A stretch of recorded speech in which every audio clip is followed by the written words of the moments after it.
Öncelikle merhabalar. Ev sahibi ve kiracı haklarını Türkiye Cumhuriyeti kanunlarına göre bunu bir parantez içerisine aldığımız takdirde tabii ki maalesef şu anki statüde ev sahipleri istedikleri rentable değerdeki gayrimenkullerinin kiracılarla alakalı olan sürtüşmelerinde çok ciddi bir ivme kazanıyorlar. Şöyle, Türkiye Cumhuriyeti'nde şu anki en son kanunda %65'lik bir kira yıllık artışlarının sınırlandırılmasıyla alakalı bir kanun geldi. Fakat buna istinaden mal sahipleri kiracılarını değiştirme mukabilinde, hani kiracılarla tahliye taahhüdüyle onları sınırlandırıp daha sonraki süreçte 1 yılı ve 2 yıl doldurduktan sonraki aşamada o tahliye taahhüdünü kullanarak kiracıları mağdur etme gibi çok büyük bir sıkıntıları var ve bu kiracılar için de çok büyük bir sıkıntı arz ediyor. Bunun neticesinde büyük bir ihtimalle yeni çıkacak olan kanunlar olabilir. Bu kanunlarda da mal sahiplerinin sanıyorum bundan sonraki süreçte çok sıkıntılı ve belki önüne geçilemeyecek anlamda onlar için farklı bir arayış olabilir diye düşünüyorum. Türkiye'de bunu şu anda belirlemek çok zor, çok güç. Çünkü Türkiye enflasyonu olması gereken statüde çok ciddi anlamda ivme kazanıyor. Ve ev sahipleri evet haklılar. Trilyonluk servetleri var, trilyonluk yatırımları var. Yatırılan trilyonluk servetin bu tarafta verilen kira değerleri çok düşük, inanılmaz düşük kalıyor.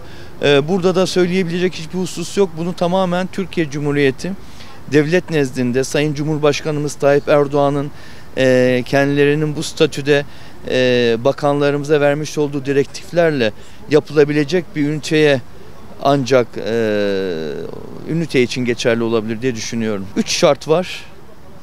Bir, eğer kiracı kiralarını gününde yatırmadığı takdirde kontrat yapılan akit tarihinde ilk 5 gün içerisinde ya da ilk 5 günü geçti, o ayın yani son 30-31'ine kadar kirayı yatırmadığı takdirde, ikinci bir aya tekabül ettiği takdirde mal sahibine, karşı tarafa bir ilk yapmış olduğu ihlalden ötürü bir tebligat hakkı doğuyor. Eğer bunu ikinci bir defa doğurduğu takdirde üçüncüsünde otomatikman tahliye sebebi sayılıyor. O yüzden de kiracının bu konuda çok ciddi hiçbir şekilde kiralarını ikinci bir aya sarkıtmaması gerekir. Kendi lehinde olan bir durum bu. Onun dışında tabii ahlaki durumlar mevzu bahis. Burada da kiracılar oturdukları apartman sitede konut ihlalinde, yani ailenin dışında yapılan akit doğrultusunda herhangi bir farklı amaçla kullandığı takdirde bu otomatikman apartman kurul kanunu imzasıyla ve site imzasıyla kiracıyı tahliye edebilme şansları doğuyor. Bir üçüncü şık, bu da maalesef Türkiye Cumhuriyeti'nde çok görülen bir husus bu. Biliyorsunuz Türkiye'de bekarlara ve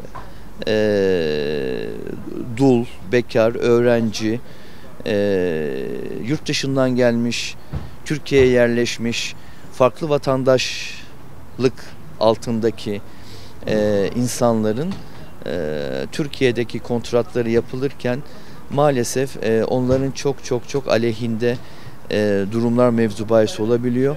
Burada da onları koruyan en büyük etken şu olur: öğrenci ise anne babasıyla kontratını yapması, bekarsa kendini bekar bay bayan kontratı yaparken alınacak olan kefiller nezaretinde ve bir de ayrıyeten bekarların oturacağı evde ve konutta hiçbir şekilde konutun meskenin dışında herhangi bir farklı amaçla kullanılmaması, yabancı uyruklu vatandaş, Türk vatandaşı olan kişiler için de kontrat yapılan şahıs aile ise o ailenin dışında aynı evde ikinci bir aile, üçüncü bir aile oturmaması, bu tespit edildiği takdirde otomatikman tahliye sebebidir.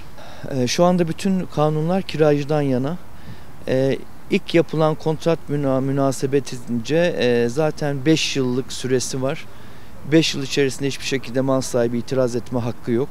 Tahliye taahhüdü olmadığı takdirde. Tahliye taahhüdü olduğu takdirde de dava açıldığı vakit bu üst düzey mahkemede kira tespit davasına sebebiyet verir.